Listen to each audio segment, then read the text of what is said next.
Good morning. It is Matthew from Dead to Rights here for another video. Um, Yesterday, apparently, there was some issue with the syncing between the video and the audio.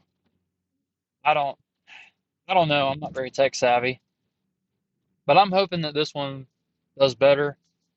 I think it had something to do with my headphone that I'm using to record because I don't want you to have to listen to my windshield wipers in the rain, and that's just not something I hope I can eliminate some of that from the recording. Um, this morning I had a question for myself. Is winning everything? And I'm not talking about some meaningless game like baseball in your backyard or a card game or even a high school football game or something like that. Even though I think it's worth asking yourself at some point, is is winning those things the most important thing? But I'm talking about life. I'm talking about life issues. Things like politics and the economy and your own personal progression in life, whether you get a job, whether you don't get a job. Is winning in life everything? Is it what I should be focused on above anything else? I have really kind of two stories talking about winning, and the first one has to do with me. The second one has to do with a friend of mine. When I was a kid, my brother liked to play checkers. Now, I was not a very adept checker player. In fact, I was not very good at all.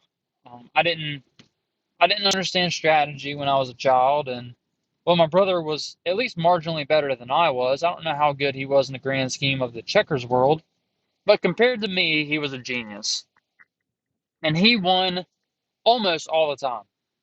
Now, I liked to win when I was a kid, and if I didn't win, I was not happy. I really just I wanted to win at everything I did.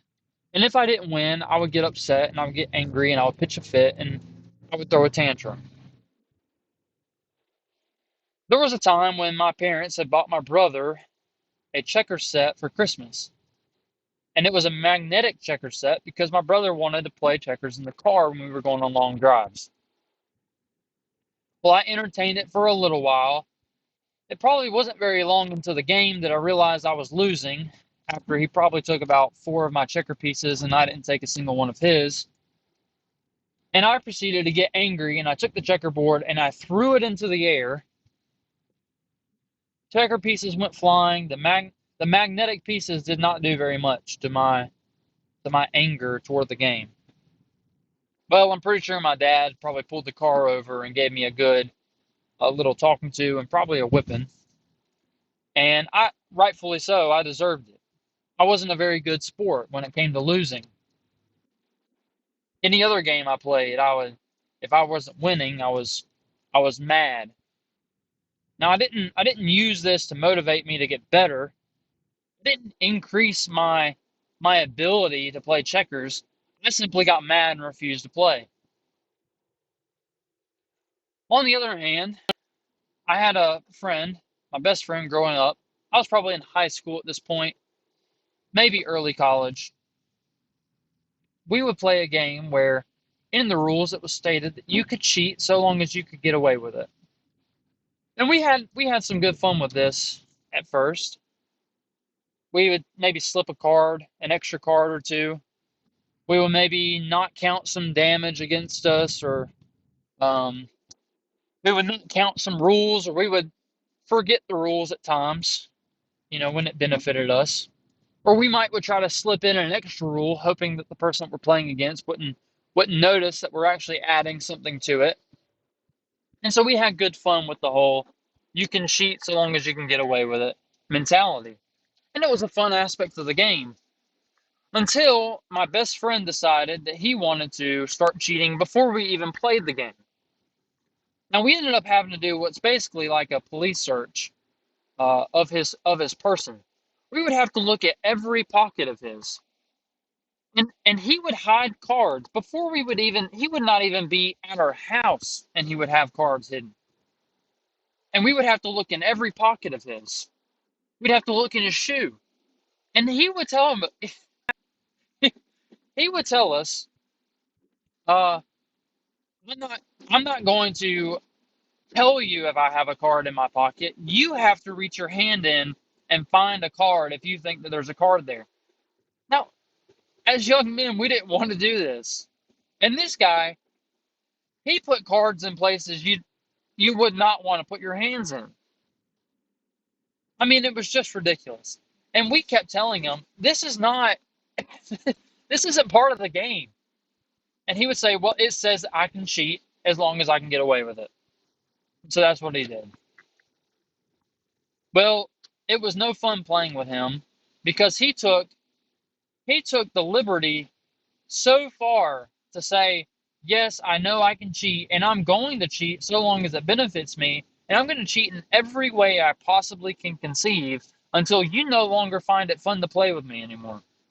And we ended up a game that we love to play. I mean, we probably played 4 or 5 times a day for months.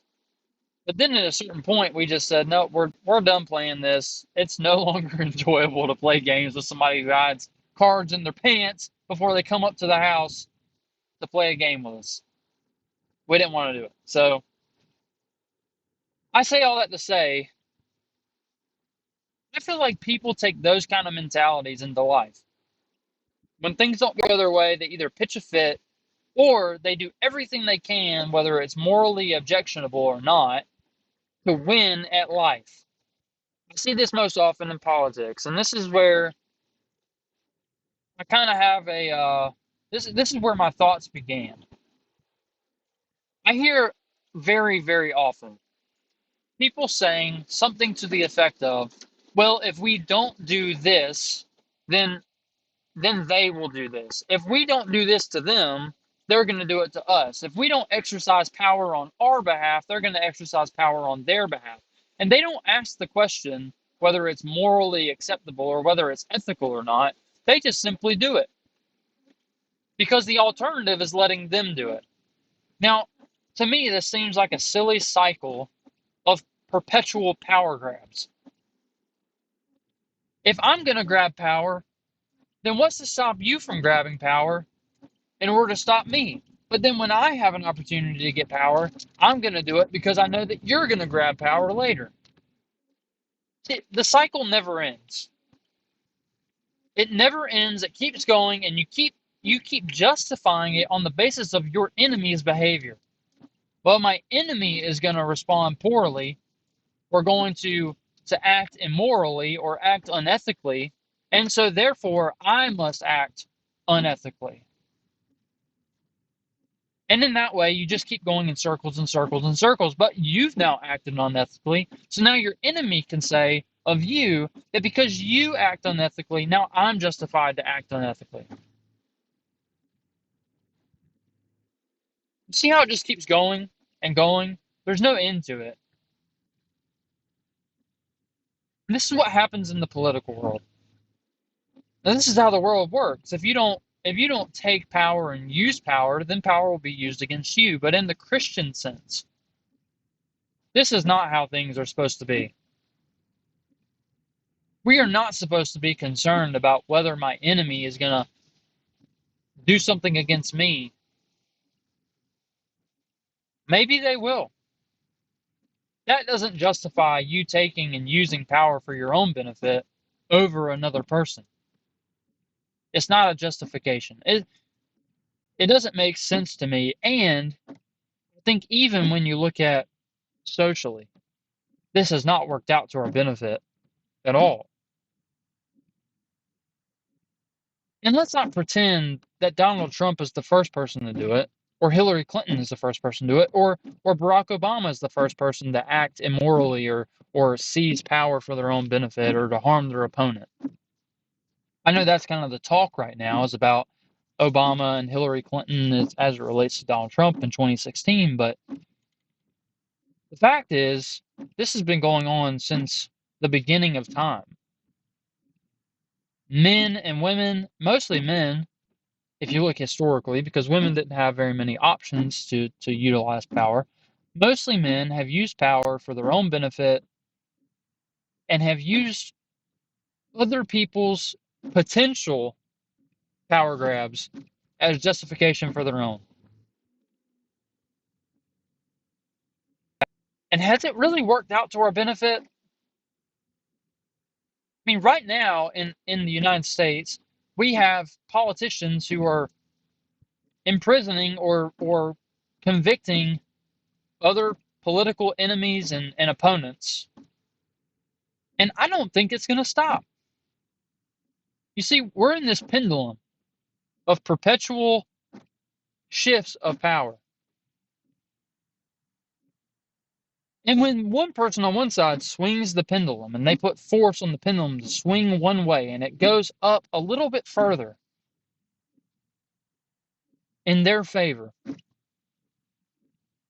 well, the only way that you can respond, seemingly, to the world is I have to take the pendulum and push it with more force back toward them so that I have more leverage, and then I have more benefit. It's going to go a little bit higher the other way. Well, eventually that pendulum, if you keep putting pressure on that pendulum and you keep adding force to it, it's going to keep getting higher and higher and higher, and tension along with it is going to get higher and higher until the whole thing breaks. This is how our country is going. At some point, somebody has to stop and say, no matter what you do to me, I will not respond to you in the way that you do to me. I will not put pressure back on the swinging pendulum of increasing political division. Until somebody does that, it's going to get worse and worse and worse. And yeah, there may be some justification toward prosecuting your enemy. Maybe they did something wrong. It's not the first time in history that somebody's done something immoral or illegal. And I'm not saying that they should get away with it. What I am saying is that society cannot work when you're justifying your own actions based off of what your opponent will do or you perceive your opponent to do in the future. That's not how a society is upheld. And as long as we keep doing this, it's going to get worse and worse. Especially because we've seen increasingly so people justifying things for someone they like, and almost within the same day, maybe within the same hour, condemning the same things from somebody they don't like. Or they change their opinion on a matter based off of who is doing it. Now the most pertinent example, maybe not pertinent example, but the example that I can think of is Bernie Sanders. He's who many people talk about in something like this. That back in 2016, Bernie Sanders was concerned about the billionaires and the millionaires. The billionaires paying their fair share in taxes. Well, eventually, Bernie Sanders gets his $1 million. And what do you know? All of a sudden, he stops caring about the millionaires. Now it's just the billionaires. Is that a coincidence? I don't think so. I think he knows, well, now I'm a millionaire and I don't want myself to be taxed more. See, politics is a dirty game. It always has been, it always will be, and that's why I don't want to take part in it. I don't think you could succeed at politics really on the high level. You might can succeed on some of the lower levels of politics. The local levels. Even though they're I'm still wary of, but when it comes to the national political scene, I don't know how you succeed without letting go of some of your moral standings and standards. You've got to let go of some of your ethics. You have to manipulate, you have to flatter, you have to deceive.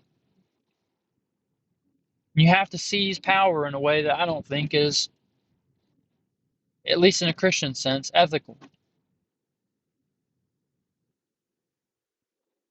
And you see this a lot. When people are getting into politics, and you have a young person who's getting into politics and they say, well, I'm going to get in and I'm going to change the system. Then they get into the system, and maybe for a little while they seem like they're serious about that. Then at a certain point, all of a sudden they stop talking about the things that they used to talk about. They stop condemning the things they used to condemn.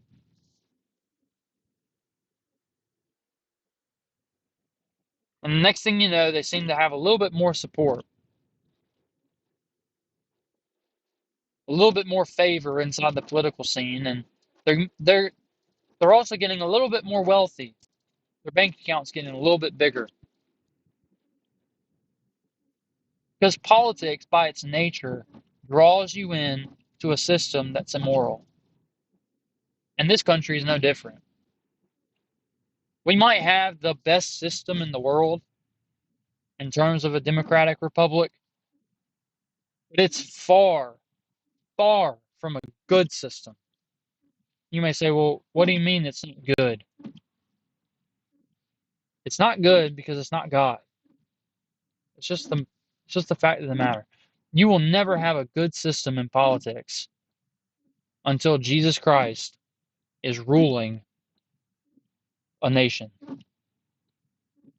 From its founding, it might have been founded on a few principles of Christianity, but it is far, far from a Christian nation. Don't get concerned about political wins, economic wins.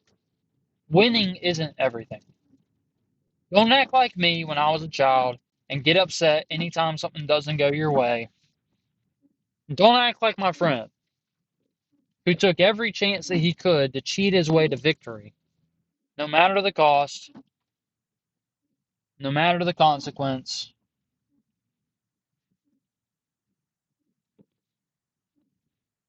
We should live moral and upright lives, no matter what.